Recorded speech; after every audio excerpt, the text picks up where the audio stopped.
From Kashmir to Kanyakumari, India is a spellbinding mosaic of cultures, traditions, languages, and an extraordinary mingling civilization. Keeping its age-old culture maintained, today the country is taking huge strides on the path of development.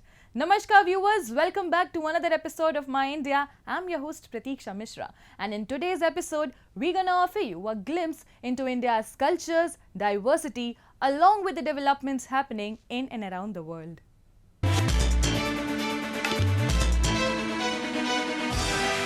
The enriching history and the unique culture of India's Bihar state is its speciality. The state, once the hub of artistic treasures, has maintained its essence for ages in the form of fairs and festivals. Today in our show, we'll give you a glimpse of the multicultural state of Bihar, which is celebrating its month-long SonepurMela 2023, which was once considered one of the Asia's largest cattle fair, in a bid to preserve its regional heritage. Let's have a look.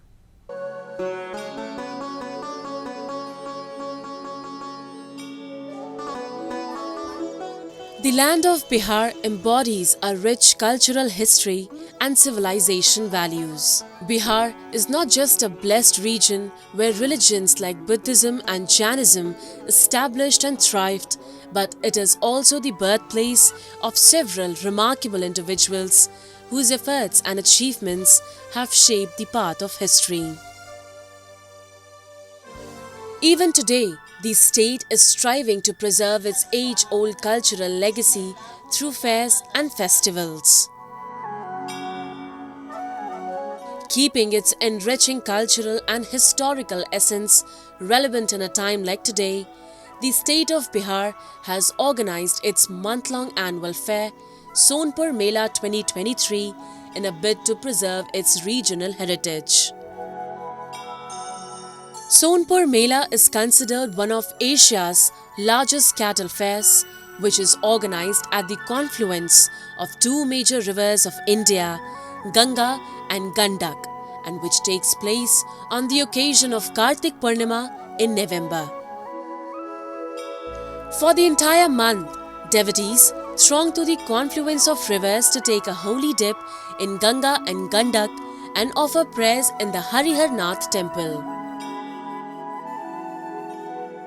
बहुत प्राचीन मंदिर है ये 14,000 वर्ष पूर्व का मंदिर बना हुआ है और यहाँ हरि और हर दोनों हैं। जो स्वयं ब्रह्मा का स्थापना किया हुआ है। यहाँ शिवलिंग है, जो शिवलिंग है नीचे उसी में नारायण का भी वास है, आधा विष्णु है और आधा शिव है। यहाँ जो नारायणी में जो स्नान करते हैं और वहाँ का जल जो नारायण को चढ़ाते हैं और जो जल लेकर मुख में रखते हैं वो नर जो है वो नारायण हो जाते हैं। ऐसा यहाँ का प्राचीन वर्ष का नियम है और यहीं गजेंद्र मोक्ष हुआ था। गज और ग्राह को भगवान विष्णु द्वारिका से आकर के उद्धार किए थे। People from different corners of the country and outside gather at the fair with their loved ones in large numbers to enjoy the festivity. Families go to the temple to seek the blessings of the deities and thereafter head to the fair. It is believed whoever comes to the temple with a sincere heart never goes empty-handed, as believers say Lord Vishnu often comes to the earth during the auspicious month. Kartik Purnima के बाद क्या है ना कि यहाँ पे एक महीने का पूरा मेला लगता है और मेला की वजह से भी यहाँ पे और ऐसा बोलते हैं ना कि भगवान विष्णु जी धरती पे आते हैं और पूरे एक मंथ यहाँ रहते हैं, इसलिए आए। Not only cattle, but you will find a variety of animals with their different breeds such as dogs, elephants, birds and camels sold at the fair. The period of the commencement of the fair is not known, but it is believed that the cattle fair eventually comes to the prominence during the reign of Aurangzeb when the elephant trade went up. Sonepur was famous at the time of the 19th century when a large number of Englishmen and Europeans visited this place for social gatherings.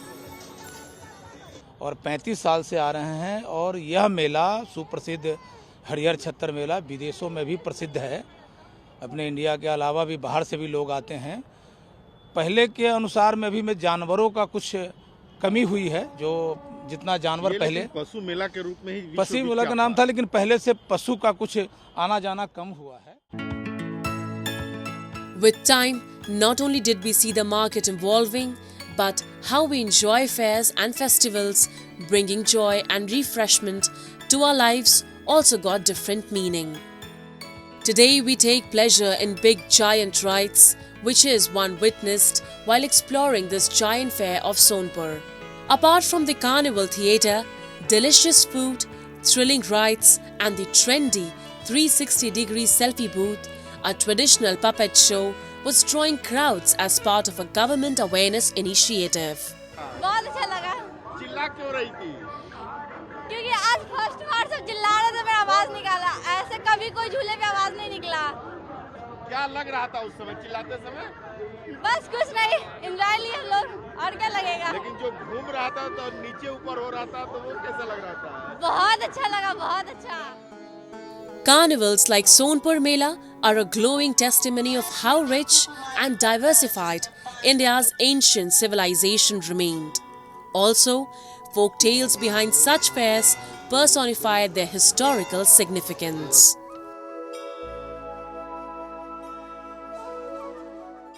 Moving on, tea in India is not just a hot beverage but an emotion for the people. Moreover, it has become a symbol of culture for the country. The Indian tea industry, which has gained immense popularity in recent times, is today dwelling on the path to become a driving force behind the growing Indian economy. Let's take a look.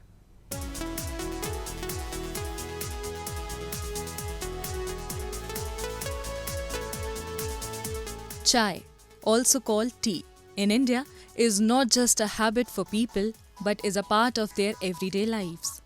From starting the day with a cup of tea and a newspaper to a sip of refreshment during work, and from serving guests to sharing life values and creating college memories with friends, chai has become an emotion for the people.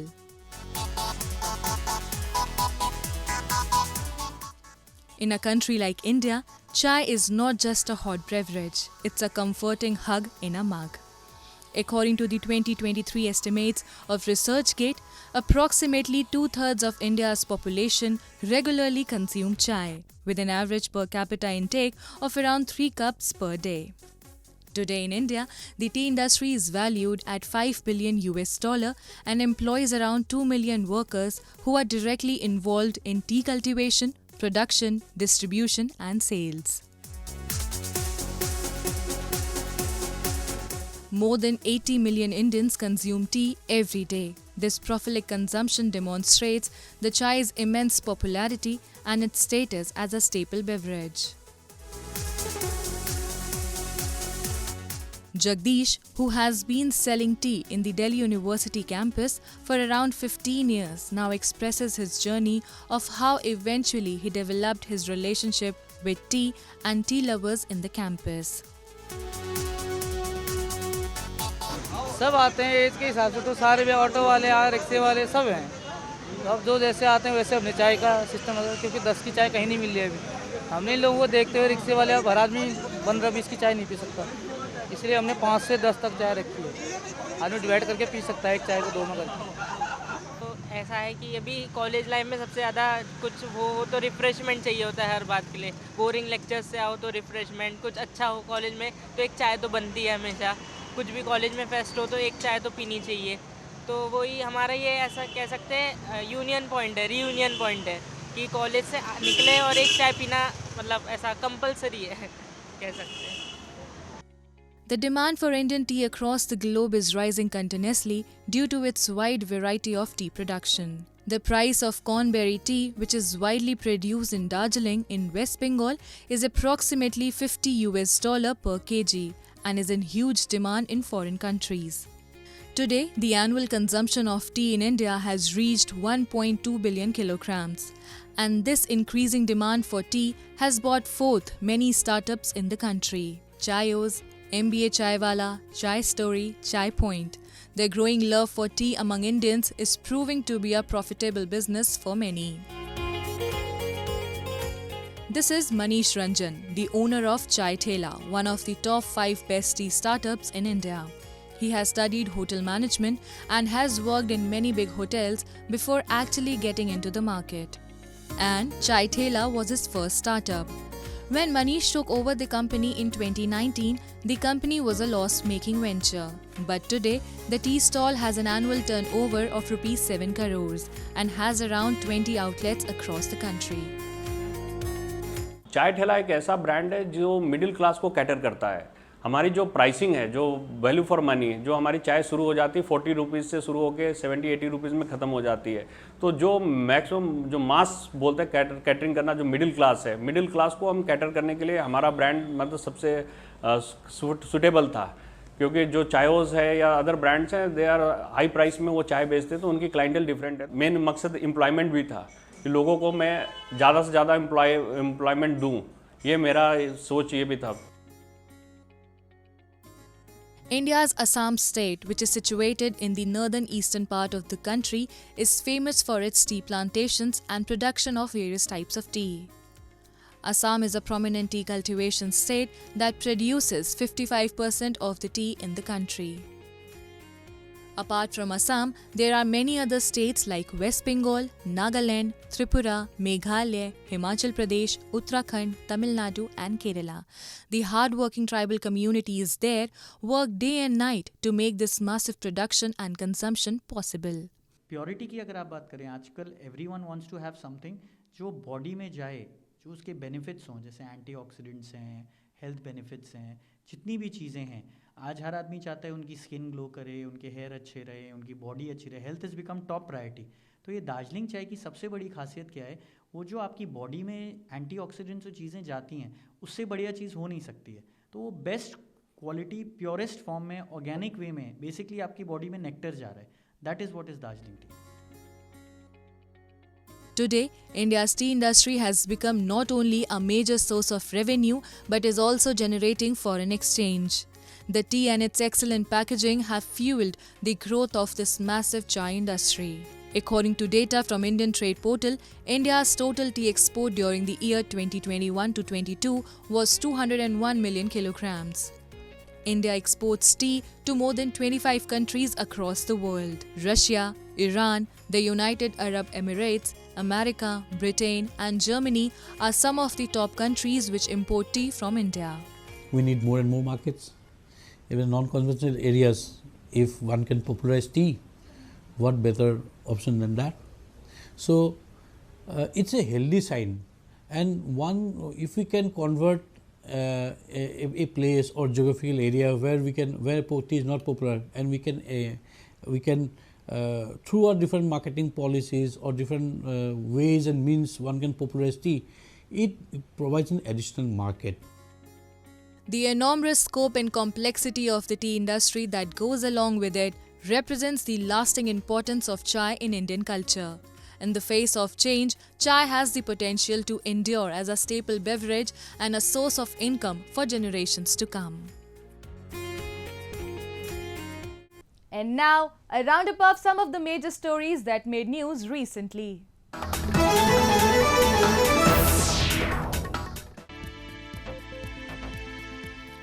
A diamond merchant created a Ram Mandir temple themed necklace in India's diamond city Surat to give to the Hindu temple being constructed in northern Ayodhya town. The necklace, designed on the lines of the Ram Mandir, also has bejeweled idols of Hindu Lord Ram, his brother Lakshman, wife goddess Sita and the Hindu monkey god Hanuman. The intricate necklace design consists of 5,000 American diamonds and 2 kilograms of silver and took 40 artisans over 35 days to make, as per Kaushik Kakadia, the director of Rasesh Jewel Store.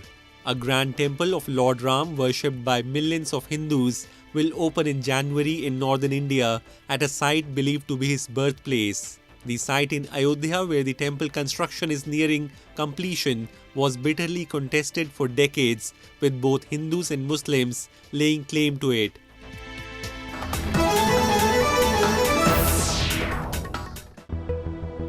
Indian Prime Minister Narendra Modi and President Draupadi Murmu welcomed Oman's head of state Sultan Haitham bin Tariq Al Said with a ceremonial welcome for his first state visit to India.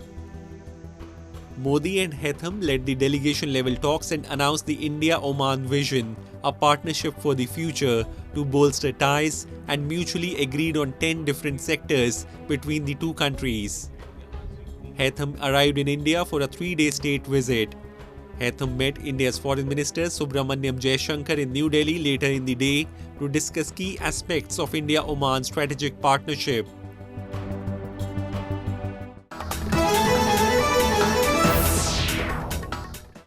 India, a country well known for its cultural diversity and unique traditions from all across the world, has its own set of values and beliefs that are drawn from the scriptures and the teachings of scholars and learned individuals such as Sufi saints.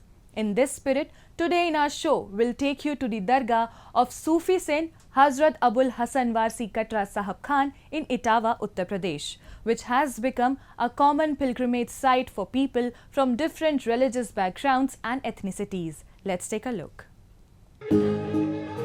Etawah, once an active hub during the freedom movement in Uttar Pradesh, has now become one of the epicenters of communal harmony in India.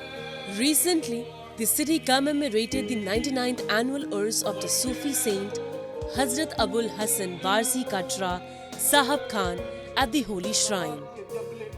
The 3-day Urs drew people from all walks of life, regardless of their religious identity, to the shrine to offer their gratitude towards the revered Sufi saint.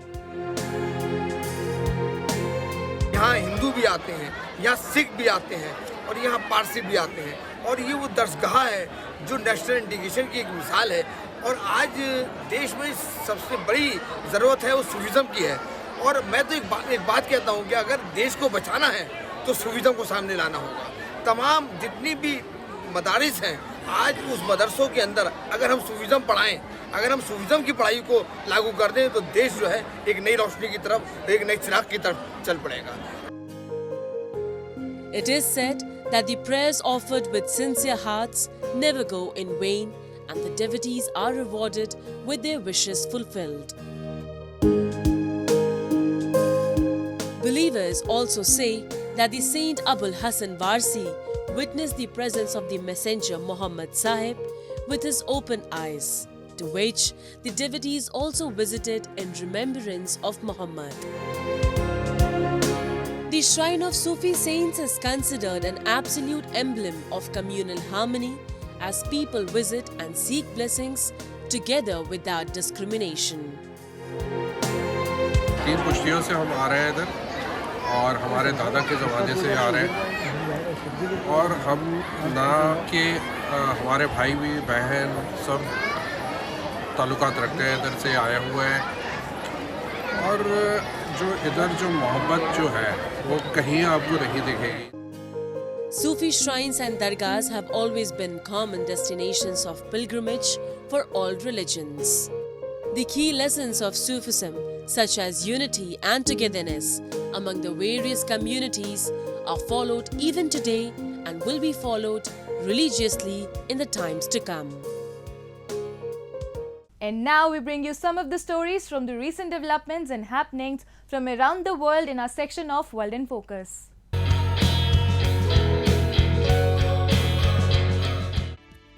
After the 2011 Great East Japan earthquake, the evacuation orders in the Fukushima prefecture towns of Okuma and Nami were partially lifted. The new buildings are being built and the residents are back. JFoodo, or the Japan Food Product Overseas Promotion Center, has appointed Rebecca Wilson Lee, a researcher, to study Japan's culture and tradition.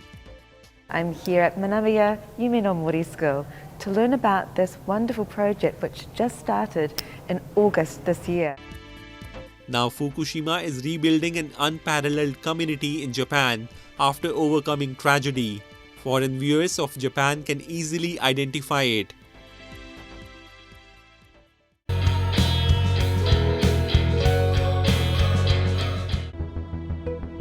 The Tokyo metropolitan government focuses on creating a city that is safe and secure. In particular, to shield locals from the disastrous water and flood, Tokyo Met created a water reservoir pond and widened the river.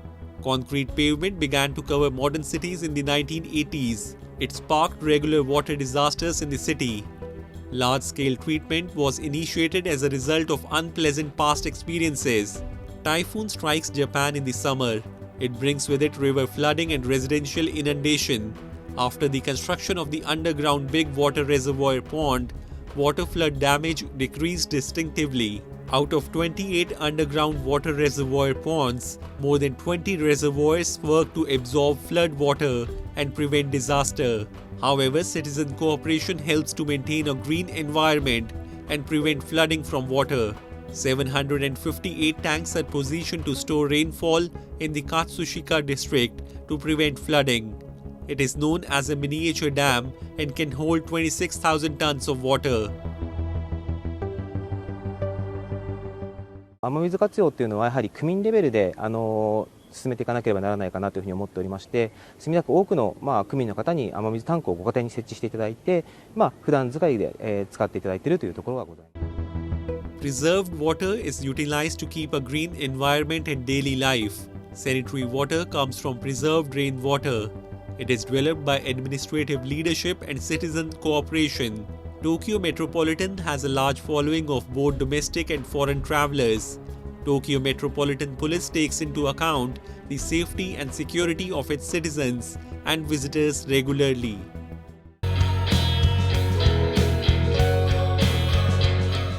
And lastly, we'll take you to the Shimla city of Himachal Pradesh, which recently celebrated its age-old regional fair, the Fair of Anokhi Dali. The fair, organized in support of the local public, was an effort to indulge and aware youth of their traditional roots. Let's have a look. The shimmering city of Shimla, also called the Queen of Hills, is nestled in the lush green foothills of the Himalayas. For centuries, Himachal's Shimla has preserved its beauty in a form of nature and age-old tradition by organizing festivals with the support of locals.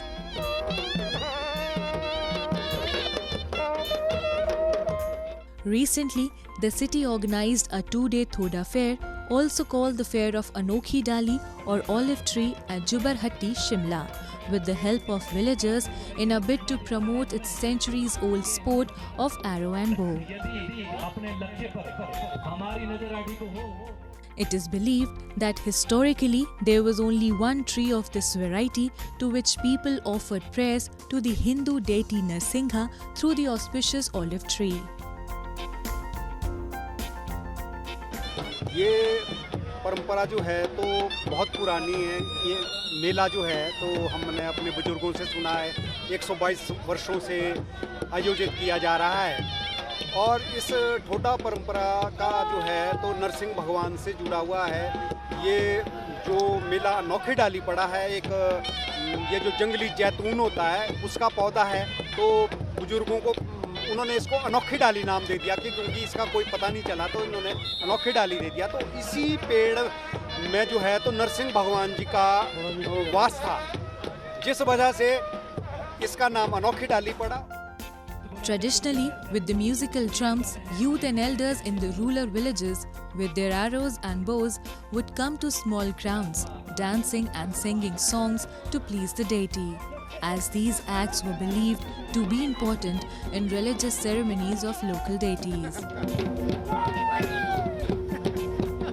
Even today, Thoda party gathers to offer prayer and a procession leads towards the ground where the players start hitting arrows at a person one by one as a part of the sport. The sport is an effort aiming to educate and aware the youth of the festival's historical significance. As it is said, the traditional bow and arrow fair was popular during the Mahabharat period. Sir ये जो खेल है इसका तो कोई इतिहास नहीं कि कितना पुराना है, लेकिन ये कौरवों और पांडवों से लेकर खेलता आया, धीरे धीरे लुप्त होता जा रहा है। क्योंकि अगर इसको खेल के माध्यम से आप देखें तो ये बहुत इंजॉयमेंट की चीज़ है और पब्लिक का भी बहुत सहयोग रहता है इसमें। और हम हमारी पीढ़ियों से, अभी हमारी भी क्या उम्र है, हमारी पीढ़ियों से हम कहना चाहते हैं कि इसमें बढ़ चढ़ के अपना सहयोग करें, बढ़ चढ़ के सहयोग करें। Events like these are crucial for the cultural development of the country. This also provides an opportunity for the younger generation to explore and understand their regional culture to preserve them. That's all we have for you this week. Your comments and suggestions are important to us. Do give us your feedback on myindia@anin.com. I'm your host Pratiksha Mishra, and it's a goodbye from the entire production team.